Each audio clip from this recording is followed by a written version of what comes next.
Halo pemirsa, selamat pagi. Ya, apa kabar pemirsa TVR Parlemen? Kita berjumpa lagi dalam program TVR 09 bersama saya Dadi Ramadan dan juga rekan saya. Saya Rina Reski, dalam 30 menit ke depan kami akan sajikan kepada Anda sejumlah berita nasional, khususnya dari sudut pandang DPR RI, sebagai referensi Anda dalam memahami dinamika politik, hukum, ekonomi, sosial, dan juga budaya di Indonesia. Dan pemirsa TVR Parlemen, inilah TVR 09 selengkapnya.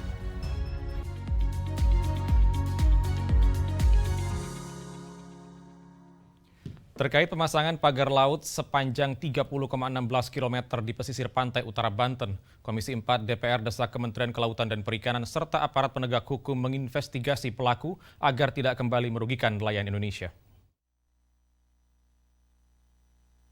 Pemasangan pagar laut sepanjang 30,16 km di pesisir pantai utara Banten menggemparkan publik.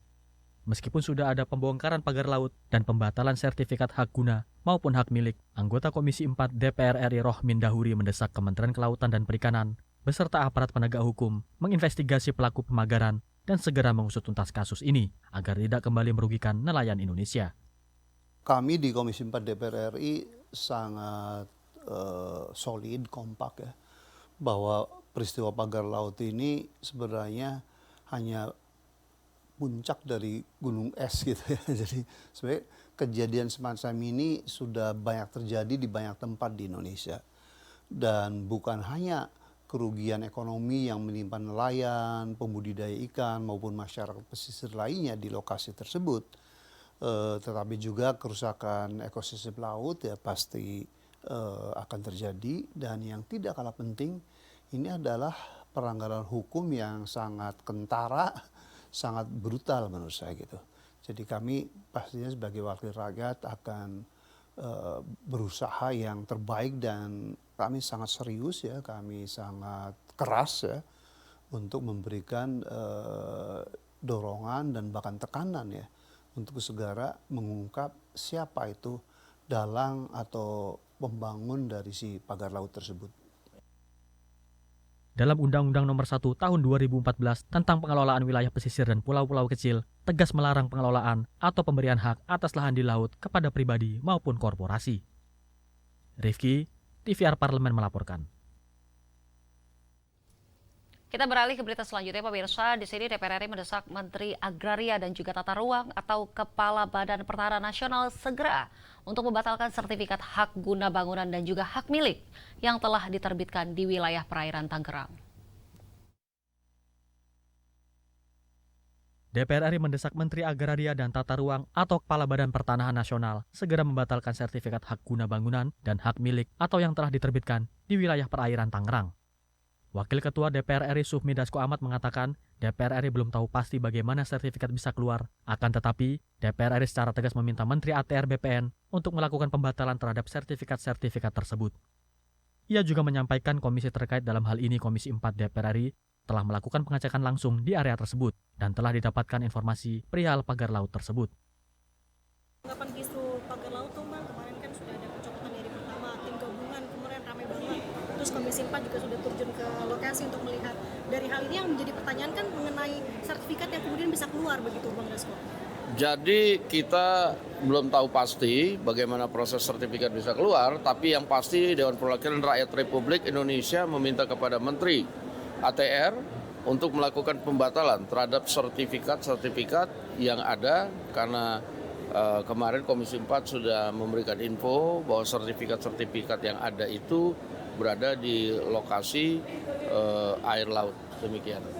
Okay. Kemarin Bu Titi juga bilang kemungkinan ada keterlibatan perusahaan besar terhadap pagar laut. Nah ini tanggapannya seperti apa soal? Ya kalau soal itu saya belum dapat info, tapi kita akan serahkan kepada pihak.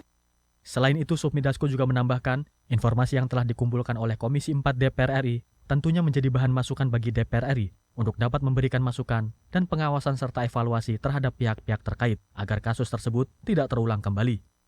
Zikri dan Denus, TVR Parlemen melaporkan. Klausul pemberian izin usaha pertambangan khusus pada ormas keagamaan dalam revisi Undang-Undang Minerba terbaru menuai sorotan publik. Dan bagaimana DPR RI merespon hal ini pemirsa? Kami hadirkan informasinya sesaat lagi. Tetaplah bersama kami di TVR 09.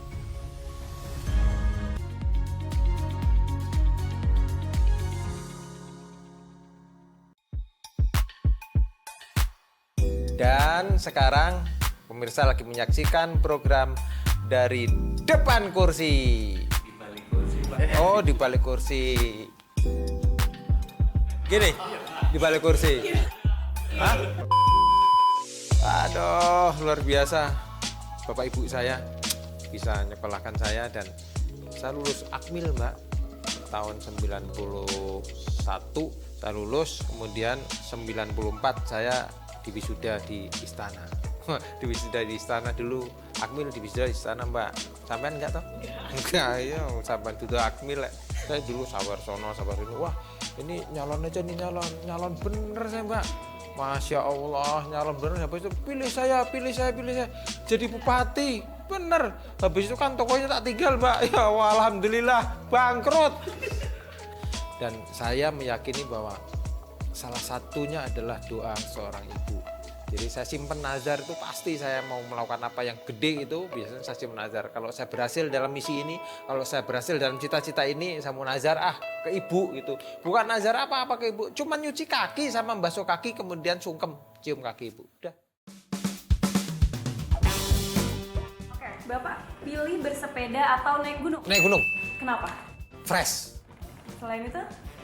Oh, bisa lihat bawah. Oke, Bapak. Terakhir, turun ke dapil atau panggilan fraksi? Dapil dong, Mbak. Kenapa, Pak? Tapi kan panggilan fraksi juga... Ya sedikit lah panggilan fraksi, oke bos gitu. Habis itu ya ke dapil dong. Segera, hanya di TVR Parlemen.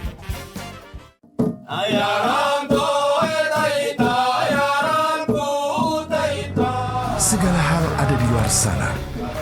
Lalui rintangan, terus bergerak, maju menembus batas. Jelajahi dan buktikan. Marilah kita memasuki acara ketiga rapat paripurna Dewan hari ini, yaitu pembicaraan tingkat 2 pengambilan keputusan atas rancangan undang-undang tentang perubahan kedua. Halo pemirsa TVR Parlemen, saat ini saya sedang berada di Desa Wairebo. Ketika aspirasi rakyat didengar, kami hadir sebagai media referensi Indonesia.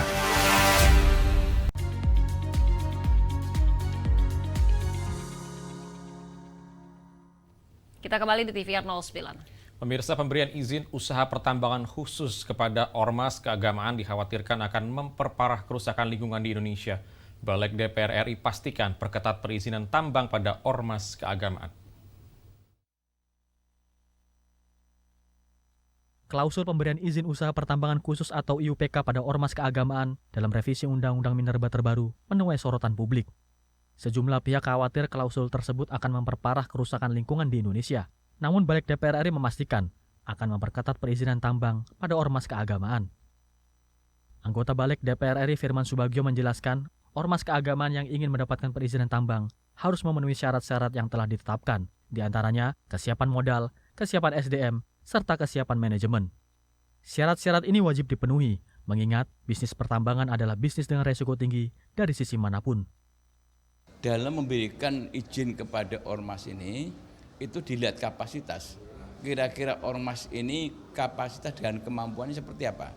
Karena nanti kan mesti ada ketentuan persyaratan, kesiapan modalnya, kesiapan sumber daya manusianya, manajemennya, itu akan menjadi ukuran. Dan standar itu akan dilakukan oleh pemerintah. Dan kalau memang nanti itu perlu pendampingan, mungkin akan, ya itu tadi, dicarikan cara-cara atau pola-pola kemitraan agar ada pendampingnya. Karena memang mengelola tambang itu tidak mudah karena ada menyangkut aspek, yaitu sama satu adalah padat modal, kedua adalah padat teknologi. Nah, oleh karena itu ini yang harus kita respon dan tentunya nanti akan kita rumuskan kembali apa yang terbaik. Karena Firman melanjutkan nantinya pemerintah wajib memberikan pembinaan dan pendampingan secara ketat pada ormas keagamaan yang sudah mendapatkan izin pertambangan. Teknis terkait hal tersebut akan diatur lebih detail dalam peraturan turunan. Ken dan Fitian, TVR Parlemen melaporkan. Komisi 11 DPR RI menyoroti tingginya angka non-performing loan Bank Perekonomian Rakyat, khususnya di Provinsi Banten, yang berpotensi mempengaruhi kestabilan sektor perbankan di daerah tersebut. Komisi 11 DPR RI menyoroti tingginya angka non-performing loan atau NPL Bank Perekonomian Rakyat, khususnya di Provinsi Banten yang mencapai 12%.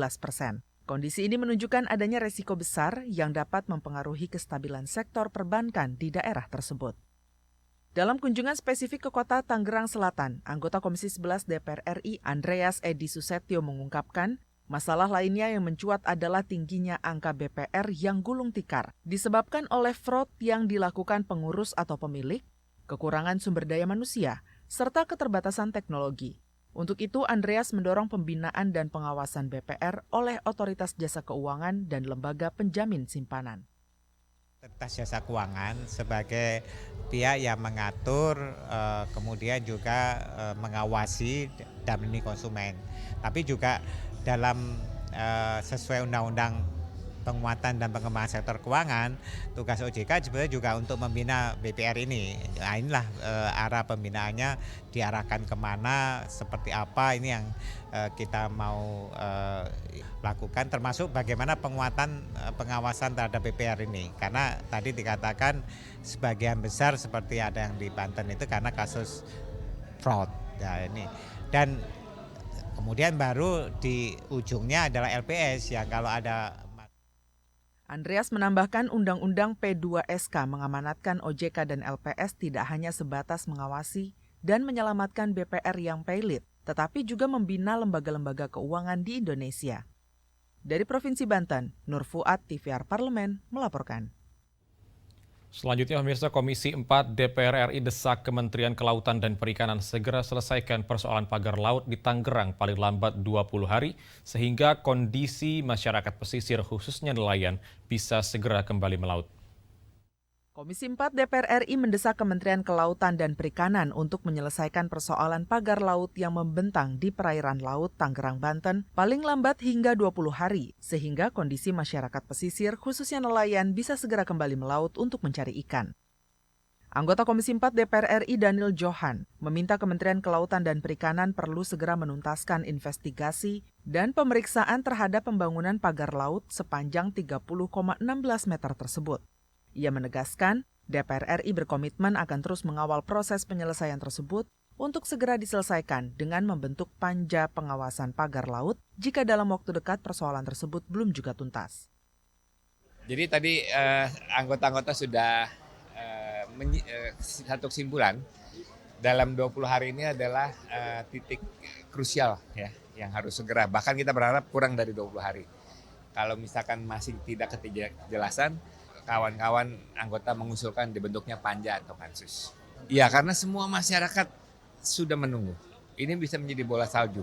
Ya. Bola salju untuk membuktikan kita adalah negara hukum. Ya. Membuktikan bahwa pemerintahan kita memang berwibawa. Dan kita harus menegakkan kebenaran dan keadilan untuk masyarakat. Komisi 4 berharap ke depan Kementerian KKP merespon dengan cepat segala permasalahan yang berkembang di lingkup kelautan perikanan, agar kegaduhan yang terjadi dapat diantisipasi lebih dini dan pemerintah dapat fokus pada program serta kegiatan prioritas yang dicanangkan Presiden Prabowo Subianto. Rifki Makdudi, TVR Parlemen, melaporkan. Pemirsa, keberadaan pagar laut misterius sepanjang 30 km di perairan Tangerang sempat menghebohkan masyarakat. Tak hanya di Tangerang, muncul pagar laut lainnya, yaitu di pesisir laut Desa Segara Jaya, Kecamatan Tarumajaya, Kabupaten Bekasi sepanjang 2 km dengan lebar area 70 meter. Apa langkah yang diambil DPR RI terkait kemunculan pagar laut ilegal ini, pemirsa? Informasi selengkapnya akan kami hadirkan sesaat lagi. Tetaplah bersama kami, TVR 09.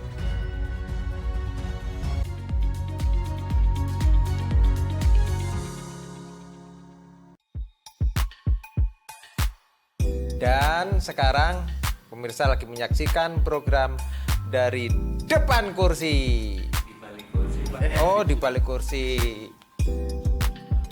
Gini, di balik kursi. Hah? Aduh, luar biasa. Bapak Ibu saya bisa nyekolahkan saya dan saya lulus Akmil, Mbak.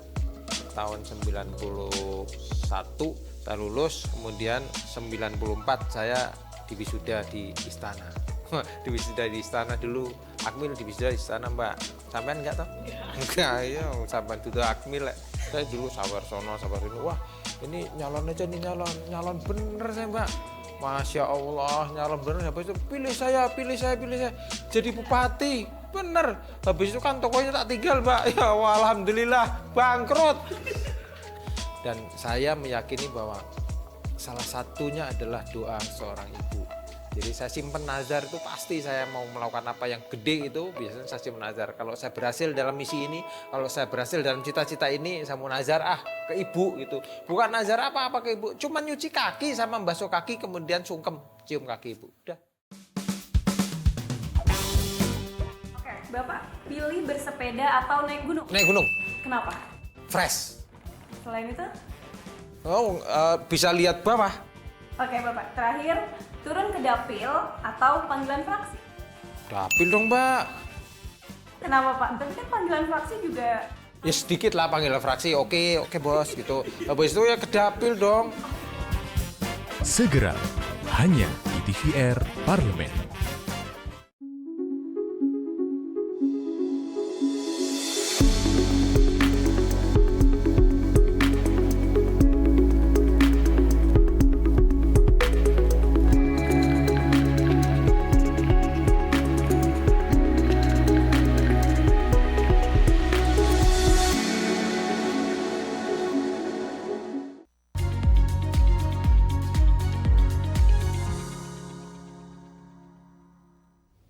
Kembali TVR 09. Pemirsa, di sini Komisi 4 DPR RI melakukan peninjauan ke lokasi pagar laut di Tangerang dan juga Bekasi.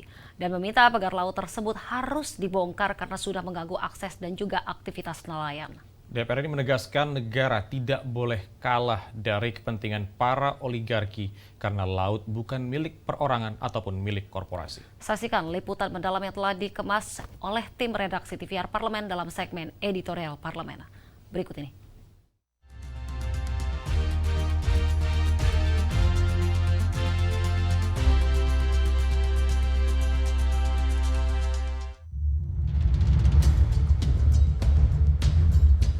Sekitar awal Januari 2025, publik dihebohkan dengan keberadaan pagar laut misterius sepanjang 30 km di perairan Tangerang. Setelah viral di publik, Kementerian Kelautan dan Perikanan pun menyatakan keberadaan pagar laut di Tangerang itu ilegal alias melanggar aturan. Pasalnya, pembangunan pagar laut tidak memiliki izin dasar kesesuaian kegiatan pemanfaatan ruang laut atau KKPRL. Belum selesai pagar laut di Tangerang, muncul pagar laut lainnya, yaitu di pesisir laut Desa Segarajaya, Kecamatan Tarumajaya, Kabupaten Bekasi, sepanjang 2 km dengan lebar area 70 meter. Pagar laut itu pun dinyatakan tidak memiliki izin KKPRL. Menjalankan fungsi pengawasannya, DPR RI melalui Komisi 4 melakukan peninjauan ke lokasi pagar laut di Tangerang dan Bekasi. Komisi 4 DPR RI menekankan pagar laut harus dibongkar karena sudah mengganggu akses dan aktivitas nelayan. Apalagi keberadaan pagar laut itu ternyata tidak memiliki izin dan itu merupakan pelanggaran hukum. Pagar ini segera dicabut agar lalu lintas nelayan untuk melaut bisa leluasa lagi seperti sedia kala dan tidak mengganggu arus lalu lintas di perairan di sini. Dari peninjauan lapangan, anggota Komisi 4 DPR RI menilai kasus pagar laut di Bekasi berbeda dengan di Tangerang karena pemilik SHM di Bekasi merupakan investor yang berencana membangun pelabuhan. Bahkan investor telah memberikan ganti rugi kepada nelayan dan pembangunan pelabuhan telah berjalan 50%. Sementara, terkait dugaan pelanggaran dalam penerbitan sertifikat HGB dan SHM di area perairan Tanjung Pasir, Teluk Naga, Tangerang, harus ditindaklanjuti Menteri Kelautan dan Perikanan bersama Menteri ATR BPN. Negara tidak boleh kalah dari kepentingan para oligarki, karena laut bukan milik perorangan atau milik korporasi. Kinerja KKP sangat disayangkan. sehingga terjadi pemasangan pagar laut dan baru ditindaklanjuti setelah viral di publik. KKP seharusnya tidak memiliki halangan untuk mengusut kasus pagar laut sampai ke ranah hukum secara tegas, tuntas, dan transparan, mengingat sudah ada instruksi langsung dari Presiden Prabowo untuk membongkar pagar laut. Bahwa ruang laut itu tidak bisa dikapling-kapling ya, sesuai dengan undang-undang yang ada dan peraturan yang ada. Oleh karena itu ini menjadi tonggak dari kesadaran kita akan wilayah ruang laut yang dilindungi secara internasional melalui perjanjian UNCLOS atau Konvensi Hukum Laut Internasional. Yang pasti tidak ada tuh yang namanya di perairan tuh ada hak guna bangunan maupun surat sertifikat hak milik itu nggak ada, karena dalam undang-undang tersebut disebutkan bahwa laut kan common property resource atau sumber daya milik bersama, jadi milik publik, milik negara, itu nggak boleh dikapling-kapling. Tidak sekedar meminta Menteri Kelautan dan Perikanan menindaklanjuti kasus pagar laut termasuk dalang penerbitan izinnya. Sejumlah anggota Komisi 4 DPR RI mencuatkan wacana pembentukan Panitia Kerja atau Panja. Namun, usulan itu belum disepakati dalam rapat kerja. Komisi 4 DPR memutuskan memberi waktu lebih dulu kepada KKP untuk menyelesaikan polemik pagar laut di Tangerang dan Bekasi. Jika penanganannya lamban, bukan tidak mungkin opsi pembentukan Panja akan diambil Komisi 4 DPR RI. Anggota-anggota sudah satu kesimpulan dalam 20 hari ini adalah titik krusial ya yang harus segera, bahkan kita berharap kurang dari 20 hari. Kalau misalkan masih tidak kejelasan, kawan-kawan anggota mengusulkan dibentuknya Panja atau Pansus.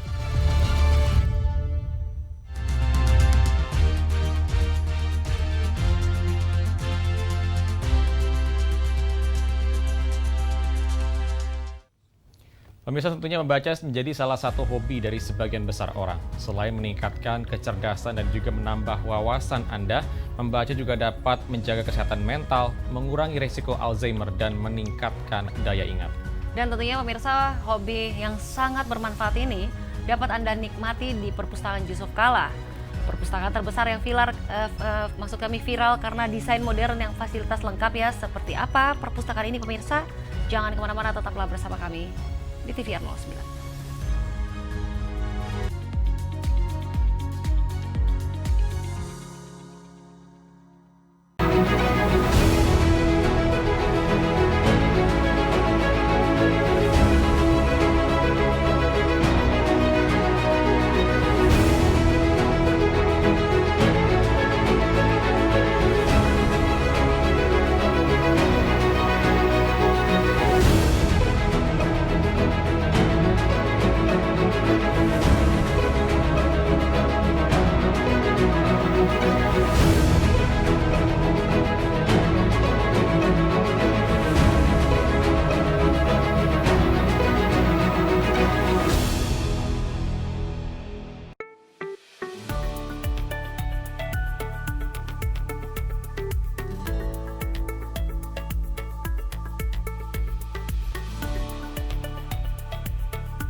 Anda masih bersama kami di TVR 09. Pemirsa, dinamai berdasarkan nama Wakil Presiden Indonesia ke-10 dan juga 12. Yusuf Kalla Library dibangun dengan tujuan untuk memperluas akses masyarakat terdapat pengetahuan dan juga informasi. Dan dilengkapi dengan desain interior modern minimalis yang cozy dan juga fasilitas modern yang lengkap, perpustakaan ini menyimpan berbagai koleksi buku yang melimpah. Tanpa berlama-lama, mari kita saksikan Yusuf Kalla Library, perpustakaan terbesar cozy dan juga estetik di Depok pada segmen Intips, Informasi dan Tips.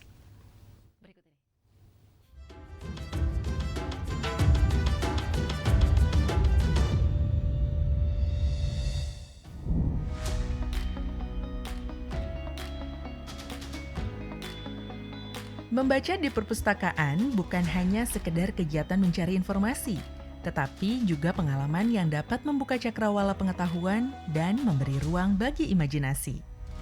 Perpustakaan dengan suasana tenang dan koleksi buku yang beragam menawarkan tempat yang ideal bagi siapa saja yang ingin mendalami berbagai topik atau sekedar menikmati waktu dengan membaca. Depok kini memiliki sebuah perpustakaan yang tidak hanya besar dan lengkap, tetapi juga menawarkan suasana yang nyaman dan estetis bagi pengunjung. Yusuf Kala Library yang baru saja dibuka menjadi tempat favorit baru bagi para pencinta buku dan masyarakat umum yang ingin menikmati suasana belajar yang berbeda. Perpustakaan yang dinamai berdasarkan nama Wakil Presiden Indonesia ke-10 dan ke-12 Yusuf Kala ini dibangun dengan tujuan untuk memperluas akses masyarakat terhadap pengetahuan dan informasi. Dengan luas bangunan yang mencapai ribuan meter persegi, Yusuf Kala Library menjadi perpustakaan terbesar di Depok, bahkan salah satu yang terbesar di wilayah Jawa Barat. Perpustakaan yang terletak di kawasan strategis ini mengusung konsep modern dengan desain interior yang sangat nyaman dan menarik. Setiap sudut di Yusuf Kala Library dirancang dengan penuh perhatian, mulai dari pencahayaan yang lembut, furniture yang ergonomis, hingga tata ruang yang terbuka dan rapi. Semua elemen tersebut memberikan nuansa yang cozy, menjadikan tempat ini lebih dari sekedar perpustakaan, tetapi juga untuk tempat bersantai sambil membaca. Tidak hanya menyediakan koleksi buku yang lengkap, perpustakaan ini juga dilengkapi dengan fasilitas modern seperti ruang diskusi, area membaca terbuka, dan ruang multimedia.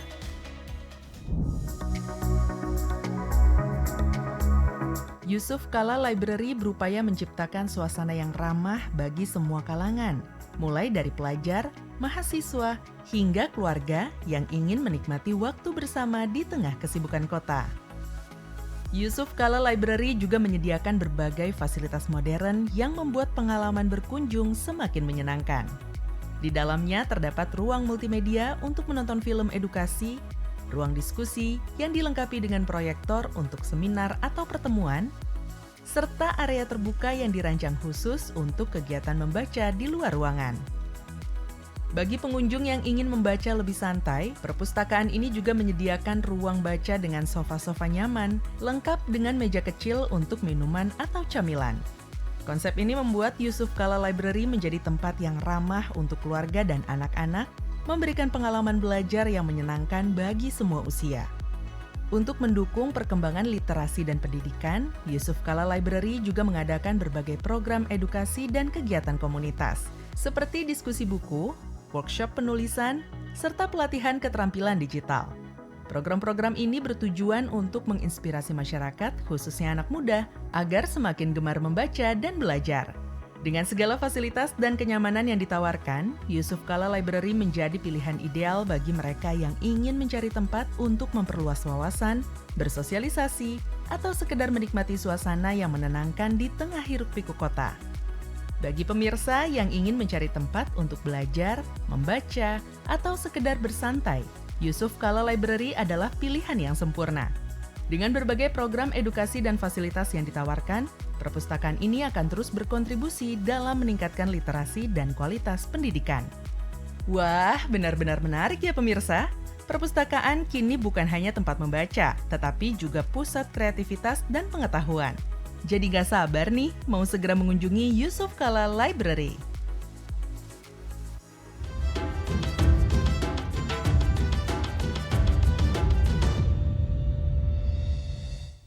Pemirsa, di penghujung acara kami informasikan kepada Anda jumlah agenda DPR RI pada hari ini, Senin 3 Februari 2025. Pada pukul 10 waktu Indonesia Barat akan ada rapat kerja Komisi 2 DPR RI dengan Menteri Dalam Negeri dan BNPB.